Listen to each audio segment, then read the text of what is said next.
Takže čus lidi, já vás vítám u dnešního videa. Dneska to bude tutoriál po dlouhé době. Rozhodl jsem se, že udělám tutoriál, který už vlastně vydal Geekboy. Musím uznat, že to je inspirace, nebo spíš až jako takový až menší kopírování, ale zase je to jako, že tutoriál jako takovej rychlej, prostě. Co je Krita AI? Krita AI je vlastně generování obrázků, já bych vám to později i mohl ukázat, ale to možná až v příštím díle. Možná z toho uděláme i sérii, ale myslím si, že si z toho každý naučí sám. Takže první, co musíte udělat, je, že vlastně když máte tady Krita.org, prostě napište si do vyhledávače Krita a kliknete prostě na první odkaz a to vás vyhodí sem.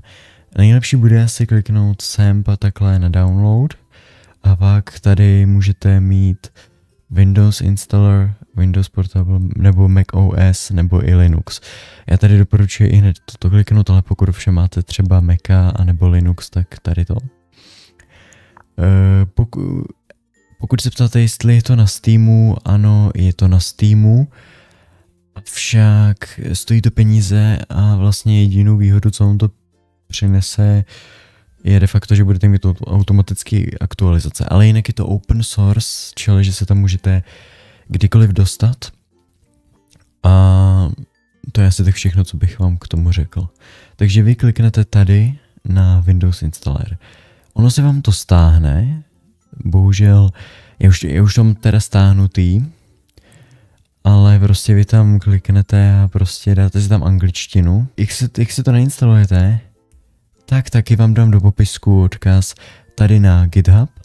Ten asi teďka nevidíte, ale to je, no vlastně asi vidíte. A to je vlastně na AI Diffusion. A to je vlastně ten plugin. Ono Krita samostatná, tak vlastně vy si tam malujete a máte animace, tam můžete dělat, ale jako tady ten plugin, ono je více pluginů na Kritu, ale tady ten je za mě nejlepší, protože to je právě to umělá inteligence a je to zdarma a vypadá to jako ve Photoshopu vlastně, takže máte de facto i něco jako zdarma Photoshop. Tady vy pak kliknete na download, naštěstí, že vy si to tady nemusíte nijak prostě platit, vy jenom co uděláte, je, že vlastně kliknete na toto, a ono se vám to stáhne, už tam tady stáhnutý, anebo sem takhle dolů ještě můžete. Tady si to, když tak tohle tuším, že ono je tutoriál, takže když tak se můžete pustit, ještě předtím, než se na to vrhneme, ale já udělám jednu ještě věc. A to je to, že jsem si otevřel Kritu momentálně a jak to nainstalujete? Je to absolutně jednoduchý, dáte tady nástroje, tady dáte skripty a tady dáte importujte modul Python ze souboru. Na to vy kliknete a pak vlastně kliknete na stažený soubory, pokud jste si to nikam nepřiházovali a kliknete přímo na ten zip. Nerozbalujete ho. Opakuji, nerozbalte ten zip. Prostě na to jenom kliknete a pak vás to bude chtít restart. To uděláte jednoduše tak, že si prostě tu Kritu tam nahoře křížkem zavřete. Pak si Kritu opět otevřete a kliknete vlastně na zde nový obrázek.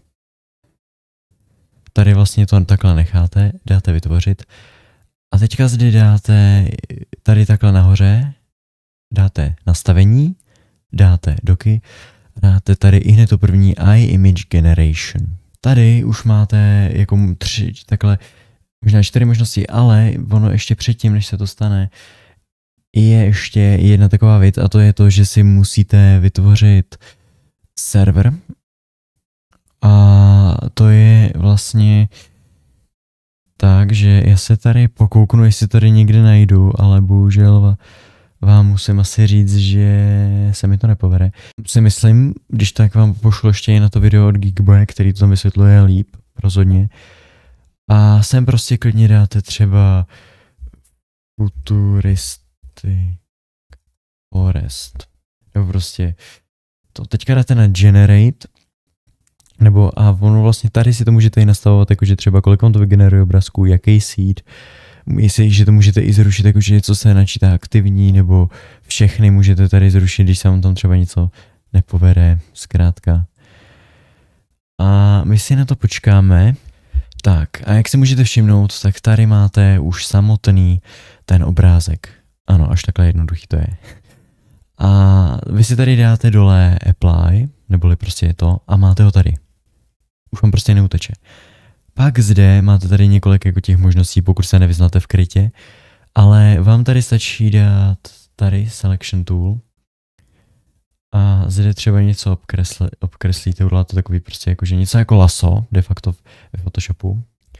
Neumí to teda česky, ale myslím si, že pokud umíte používat počítače, tak se i tady si naučíte prostě, nebo se prostě naučíte anglicky. Jako jednodušší možnost není, jako ono i tak jako na to, jako na všechno tohle, to si myslím, že nějakou zakněkštinu musíte umět, jo. A myslím si, že pokud mě sledujete, tak prostě si myslím, že máte nějaký ten level angličtiny. Teda aspoň doufám, pokud ne, tak opustíte tento kanál, prosím vás. Tak a teď se mi tady vygeneroval medvěd.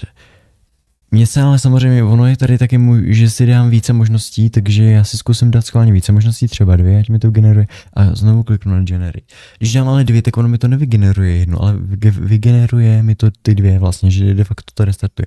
Ale tady tam i tady zůstane. Tady to se mi jakože de facto uloží do toho logu, nebo jak to nazvat. Tak si chvilku teďka počkáme. Mimochodem ještě abych vám řekl, tak generace trvá i samozřejmě podle toho, jak těžkou věc chcete udělat. Jo? Třeba prostě čím víc realističtější, tím to víc zabere, ale taky jako když to třeba chcete i ten obrázek jakoby rozšířit. Takže to se nám teda moc nepovedlo, ale musím pochválit to, že buď tady máte medvěda, cestičku, já nevím, jak se mi to mohlo stát, ale prostě to. Nebo tady to, ale jako mi se to úplně nelíbí a ta cesta se mi zdá taková hezká, takže já si ji tam nechám. A jako myslím si, že tady s tím, jako v příštích tutoriálech si řekneme, co se dá ještě tady více dělat, třeba pokud se vám to bude líbit. Pokud byste chtěli další, teda ten tutoriál, tak dejte 3 lajky. A nebo pokud uvidím, že tady o to máte fakt zájem, takže ty 3 lajky, tak udělám další tutoriál. Ten pravděpodobně třeba bude, jak tady upscalovat, nebo animaci to si dáme později, s tím se ještě musím trochu naučit, ale třeba prostě jak udělat nějaké jiné věci v krytě nebo v kryta AI. Já vám děkuji za sledovanost a loučím se s vámi. Čau.